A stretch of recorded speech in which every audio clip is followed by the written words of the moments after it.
மழைக்கு சூடாக மசாலா தோசை சாப்பிட்டா நல்லா இருக்குமான்னு பசங்க கேட்டிருந்தாங்க. இதுக்கு நடுவில் கரண்ட் வேற குட் மார்னிங் குட் நைட்னு சொல்லிட்டு போயிட்டு இருந்துச்சு. அதுக்குள்ளே நம்ம வேலையெல்லாம் முடிச்சிடலான்னு சொல்லிட்டு மசாலா தோசைக்கு உருளைக்கிழங்கு வேக வச்சுக்கலாம். வரமிளகாய் சட்னிக்கு 10 வரமிளகாயும் 10 பல் பூண்டு சுடு தண்ணியில் ஊற வச்சுக்கலாம். இது கூட ஒரு கை நிறைய சின்ன வெங்காயம் சேர்த்துட்டு கடாயில் 2 டேபிள் ஸ்பூன் அளவுக்கு எண்ணெய் கடுகு சேர்த்துட்டு உளுத்த பருப்பு சேர்த்து பொரிஞ்சதும் சின்ன வெங்காயம் சேர்த்துக்கலாம்.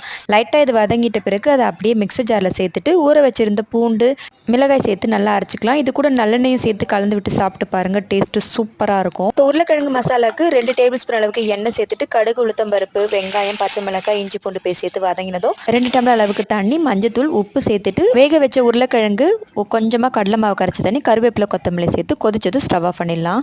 அவ்வளோதாங்க, கரண்ட் போயிடுச்சு. என்னடா இது மசால் தோசை இருட்டுக்கடை மசால் தோசை ஆகிடுமோன்னு நினச்சிருந்தா பயப்பில் வந்துட்டாங்க. இவன் மறுபடியும் போகிறதுக்குள்ளே எல்லாருக்கும் கார மசால் தோசை சுட்டு கொடுத்துட்டு டிஃபன் கடையும் மூடியாச்சுங்க. ட்ரை பண்ணி பார்த்துட்டு உங்களுக்கு டேஸ்ட் பிடிச்சிருந்தா லைக் பண்ணுங்கள்.